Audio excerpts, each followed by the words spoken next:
Hi, I am Dr. Lisa Dahlgren, and I've got Dr. Kory Floyd with me here today. Thanks for speaking with us, Kory. Absolutely my pleasure. Wonderful. We are going to talk a little bit about your career and background and how you got into the comm field. I've got a set of questions for you, and we're also going to talk a little bit about the Affectionate Communication and Close Relationships book that you wrote and I used for our graduate relational seminar. So let's jump right in. My first question for you, what drew you into the field of communication studies? I've always been really interested in social behavior. And in particular, I think growing up, there were a lot of things about just social interaction with people that I found intriguing, sometimes confusing. But it's always been a part of what has interested and excited me. And so when I was looking for graduate programs and wanting to go for some higher education, I thought, what a better use of training and education than to be able to figure out the world around you. So that's what drew me into it, and I have loved it ever since. Yeah, I feel the same way. When I was taking classes in undergrad, I started off as a kinesiology major and I was a student athlete at the time and it just sort of made sense. But then I took, I think it was like an intro to communication class, and I loved it. And the material made sense to my life, and I could see improvements in my relationship. And then I found out you could take a master's and do a PhD in it. Like, how fantastic. I just think it's such a great, And actually have a career. I know. yeah. I had the same experience. My very first class in graduate school was about personal relationships. And Mhm. I was not a communication major as an undergrad. And so I didn't really know that you could go and actually study what helps relationships to succeed and what makes us better at communicating. And when I found it, I went to my professor and I said, how do I have a career in this? I want to Yeah. do this. I was hooked, just like Yeah. you. Yeah, absolutely. And I feel like it's one of those majors that until you are in it, you don't really know what communication studies is or human communication. And once you're in it, you're like, oh, I can apply this to so many different areas of my life and different careers. Like, we have majors who go off to do a ton of different career paths. And I just think it's so important. It's surprising that it's not more popular, though I think it's a degree that's getting more popular. Our major, at least, we're getting more and more majors at SAM. Certainly. Yeah. It's one of the best things about it is how versatile the degree is. Hmm. Because almost any career path, almost any career that one would have benefits from good communication skills. Right. So it may not be the only thing that one needs to have the career that they're after. There may be graduate school or professional school beyond undergrad, but a good, solid training in communication is always going to be a benefit. I agree. Yeah. Can you briefly tell us a little bit about your research and interests? Of course. So I study the communication of affection in close relationships. So when we think about families, when we think about romantic relationships, even friendships, the things that we do to communicate to other people that we care about them. Hmm. And some of that is verbal, like saying I love you or texting that or writing that to somebody. A lot of it's nonverbal. We hug other people, we hold hands, we kiss, we smile at them. And even the things that we do to support other people, helping them with a project, let's say, giving them a ride when they need one, or lending them money when it's necessary. We Hmm. do all of those things out of love and affection for other people. And so I have studied how we do that.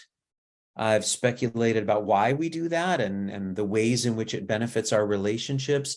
And in particular, in the last several years, I've been really interested in how sharing affection with other people benefits us, particularly how it benefits our health. So, Right. why it makes us feel good, and what are the ways in which it's actually good for us. Yeah. I have followed a similar thread in my research interests. I also love to investigate the benefits of affectionate communication, whether it's received or even when you provide affection to other people. And for those people who are listening to this, they should know that Kory is the godfather of affectionate research, and you developed a really fantastic theory that's so heuristic. It has such big heuristic value, meaning we are able to come up with a lot of hypotheses and research studies from your theory.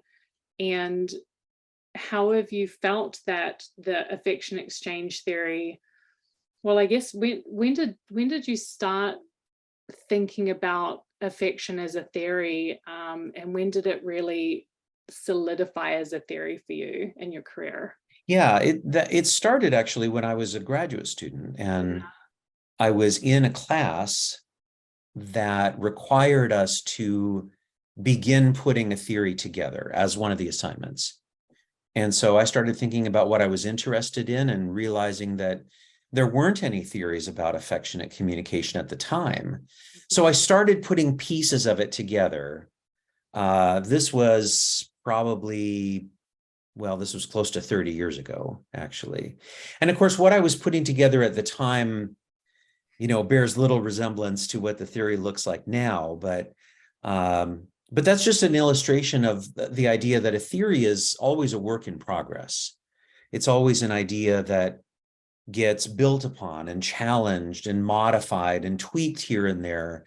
And it really started to take shape around 2000, 2001, in that vicinity, Right. when I was starting to focus on questions like, how might affection be good for us in terms of our health and well-being? And why might it be good for us?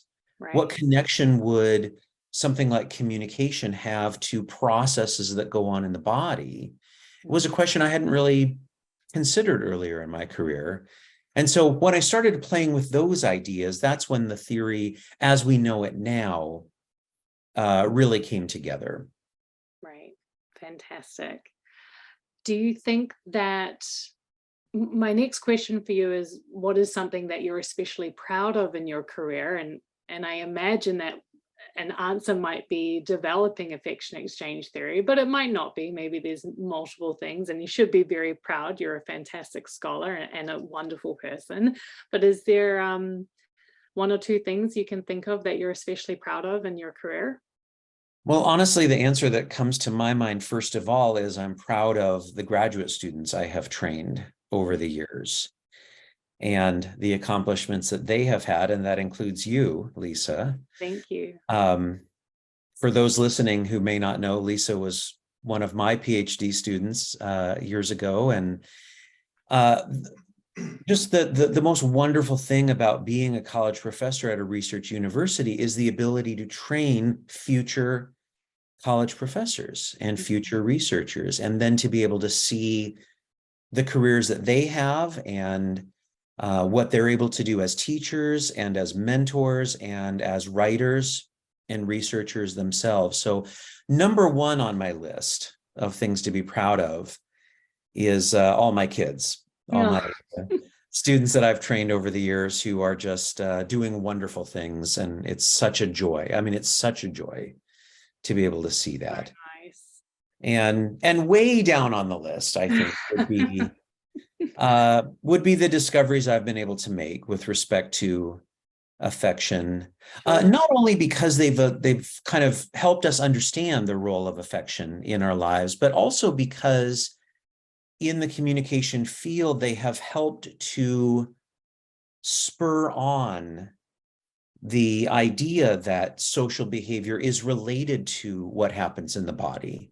Right. That's an idea that not a lot of us in our field were looking at before I really started to connect those in the realm of affection. And now we see that conversation kind of growing and proliferating, and a lot more people in the field recognizing that, we're not just social beings, we're also physical beings. Right. and that what we do and how we interact with other people does affect us in our body. And so that's a focus of research that is growing now. And I'm very happy and pleased and satisfied to see that and know that that I played a role in sort of helping that to proliferate in the field. I agree. And I appreciate that you sort of started that trajectory of research, because I love doing that research myself. And it's so wonderful to see more and more of us doing that type of research, Thank you. So you published a textbook that we use in our graduate relational communication seminar. I teach a graduate course on affectionate communication specifically, and the textbook that I use for that class is actually your book on affectionate communication and close relationships. Would you briefly tell our students a little bit about that book or why you chose to publish it? Of course, yeah. So after you research in a field for a while, you have a collection of findings and you have a collection of ideas. And as you mentioned before, I had put together a theory. And, the way we often publish our work is a little bit here and a little bit there and a little bit somewhere else. And so after a while, you realize that there may be an opportunity to pull all of these things together in one place. Mm-hmm. If somebody wanted to go to a particular source and learn all about what someone has done and what their ideas have been and what their findings have been, what would that source be? And one obvious answer to that is you write a book. So years and years ago, I wrote the first book on affectionate communication, and that was really the major publication of my theory was in that book. So I think that was about 2006. And then a few years ago, I started thinking, a lot has been done in the literature on affectionate communication since then. And there's a lot of new findings, and a lot of things that in that early book were just questions now have answers. And I realized that it might be a really good time to bring together an updated version of that book. And so that is the book that you use in your class, which I think was 2019. And, there have been findings even since then that are really interesting and consequential that, that have happened since that book was published. But it really felt like the time was right to do an updated version. And so I was really happy with how it came out.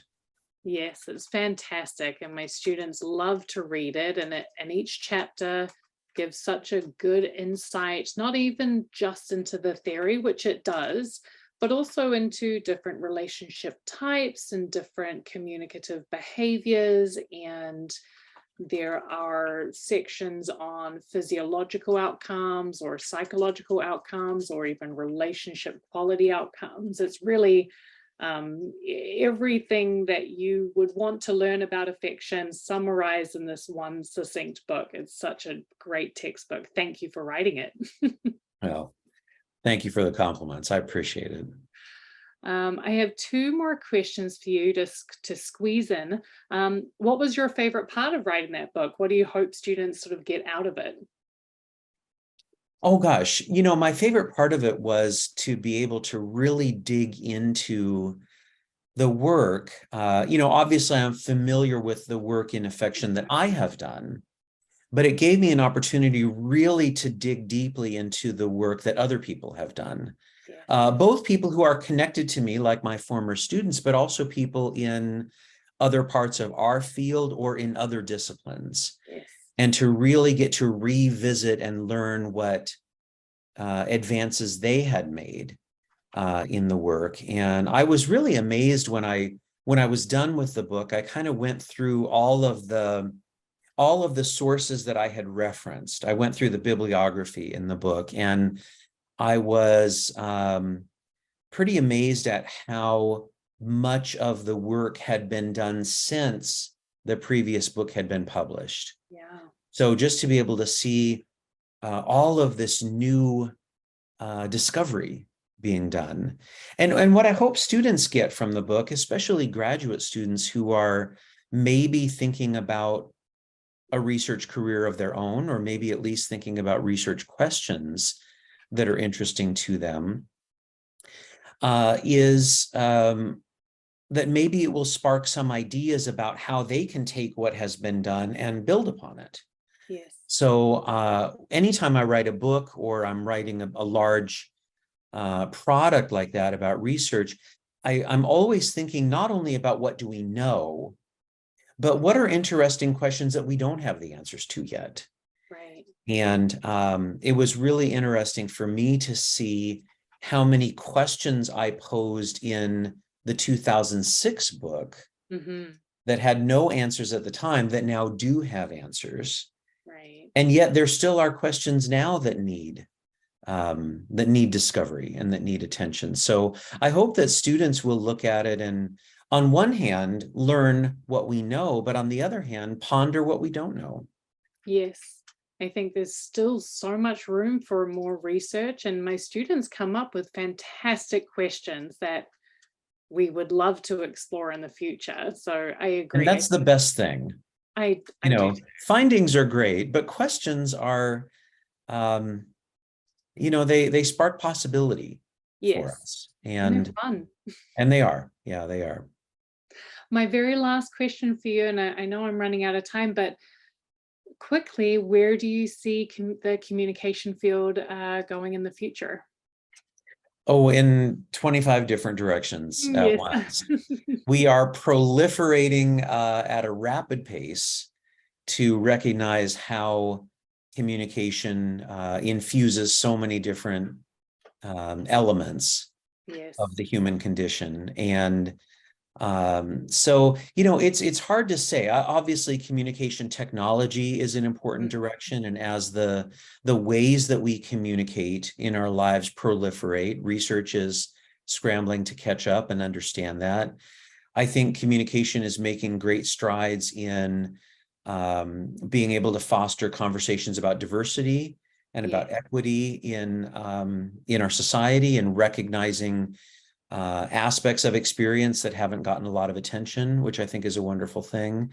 In interpersonal communication, where you and I reside, I think there's a lot of interest now in connecting communication to health and to well-being, and not just to physical health, but also to mental health and psychological well-being. So I'm really interested in that development in the field, and I think there's so much overlap that we can explore in ways that social behavior intersects with our wellness, and how our wellness then intersects with social behavior and the wellness of our relationships.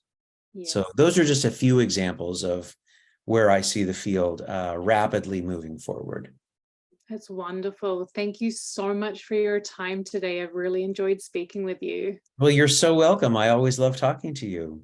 Okay, Kory, thank you very much. And I'm going to sign us off. I hope you have a great rest of your day. You as well. Thank you.